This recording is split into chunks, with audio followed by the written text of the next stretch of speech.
Je m'appelle Jérôme Fillet, je suis dirigeant du Crabe Fantôme, qui est une entreprise nantaise qui existe depuis 20 ans. On fait en gros des expositions ou des contenus audiovisuels ou multimédia pour des expositions. Quand on conçoit des expositions, on a envie évidemment de créer de l'attention et de l'immersion chez les visiteurs dans l'objectif vraiment de leur transmettre des imaginaires qui vont être riches et des savoirs qui sont avérés. Le numérique, ça existe depuis très longtemps dans les musées, mais là il y a une sorte d'accélération évidemment, puisqu'on a des nouvelles technologies qui sont à la fois du digital ou justement de la réalité augmentée, de la réalité virtuelle. En fait, ça aide à raconter des histoires ou des narrations. Il y a une vraie tendance là-dessus maintenant de créer non plus une visite de musée classique, mais quelque chose d'immersif. Il y a, évidemment, ça soulève des questions presque éthiques, de dire on n'est pas là pour divertir les gens uniquement, mais on est là pour leur transmettre des connaissances. Et puis, il y a des questions écologiques aussi, puisque plus on utilise le numérique, plus ça consomme aussi de l'énergie, plus il y a un impact carbone qui est important. Donc, il faut aussi savoir trouver de la sobriété dans les projets qu'on va produire. On veut aussi travailler sur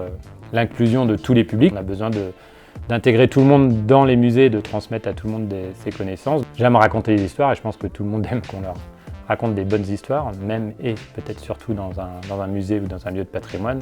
C'est d'abord l'histoire qui va faire qu'on va embarquer les gens et c'est ça que les gens vont retenir derrière. On parle de l'éthique de l'IA, on parle d'impact écologique, mais on parle aussi des récits qu'on va transmettre.